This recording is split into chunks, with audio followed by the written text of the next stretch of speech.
what influenced you to do the Sunshine album? Well, there's a lot of years of thinking that go into the creation of a project like this. Pretty much begins, you had to think about your childhood and the places that you visited, a lot of it in its earthly form, places not unlike where we are today doing this interview. It stems back to things that echo inside your head. There's a lot of phrases, limericks that I know have haunted me for a while. The phrase "get down" comes to mind and is the leading factor in one of the front-running pieces on this album. It's something that's been holding me back from the places I've always wanted to go, and things that I've wanted to accomplish musically that I've never been able to do before this record. I've always been influenced by sort of the pop field, things that even Michael Bolton, things that were popular on the radio. That's where I got some of my early influences, which has nothing to do with what this record is all about. This is a complete breaking from anything that I've ever done in the past. Okay. Why don't you tell us a little bit about your song Moonshine Ray, which we just got out of the studio working on. Yes. Moonshine Ray is a love story. It's for a very special girl. It's for the Lady of the Lake.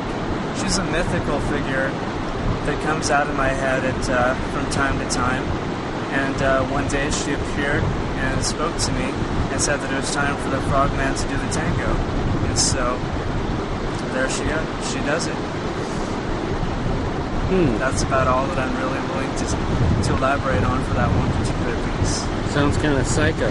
Well, it's a bit of a mystery. You can put it as a bit of a mystery. Okay. Tell us a little bit about Sunshine. Sunshine for My Rain. Okay. After all of the pieces have been put into their proper place in this puzzle, there needs to be a conclusion to every story. And in this particular piece, this is the coming together of the family. There's the lyrics, father, brother, sister, lover, mother, and me. It's the bringing together of everything that's been ripped apart during the course of the story. And this particular record is set up much more like a movie than an album. It begins with a score. There are different pieces and elements. You have rising action, climax. And this is really the conclusion to the story. And I wouldn't say so much that it's giving it a happy ending, as that's been waxed on in our society so much with movies and a lot of the brainwashing of novels. Certainly, Aldous Huxley's Brave New World, when it was produced into a television film recently, it ended on a happy note, where in the original novel, certainly a classic, you have more of the morbid ending where society's downfall is imminent. And I don't want this album to end on a down note, but I also don't want it to have a superficial ending of happiness, because certainly things don't need to always be that way. This is very much a breaking away from the standard form that things have been done in the past. Okay. Tell us a little bit about how your friends have influenced this project. Well, hold on. I do think that even on the beach we can get calls. Yeah. Well, there are certain people that have influenced certain things, people that have come in and helped out a little bit. Certainly they've been omnipresent at all of my shows over the years. I wouldn't say so much that friends have been able to influence, because this has been more of an inner battle, things that I've needed to find and discover for myself. So it's not really a venture to impress upon anyone specific points, because this is my self-catharsis. It's healing that I've needed to explore for a great number of years. And some of the other projects that I've done in the past never hit that point. They were more, exploring music and seeing what I could accomplish on the piano, but it was never really touching upon that I wanted to be hitting. Okay. Now, tell us a little bit about the different artists working on your project. Okay.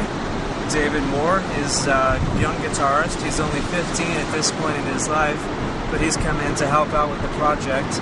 And as it would go, I'm very impressed with this young man's ability. He, like myself on the piano, is self-taught for his instrument.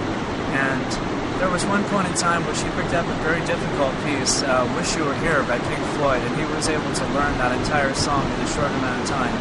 So anyone that can stem their ability from scratch into that level within about a year or so, I mean, that's someone that has natural talent and ability, and I'm glad that he's working on the project. He he hasn't done any of the writing yet. He's just struggling to keep up with everything that I demand of him at this point. But he's definitely been a good addition. And we had some guest musicians come in from Moonshine Ray. My high school English teacher, Michael Jarmer. This man just does some insane things with his record. His group is entitled Here Comes Everybody. And they've got about 7 albums out on the market now in Portland, Oregon. And very zany, very silly, but this last record has come about a very serious tone for them. It marks a change in their career. They're now 10 years into the running. And I was definitely very happy to be able to work with him. Maybe I'll get to tour with them for this current project. What about, let's see, Brandon Ray?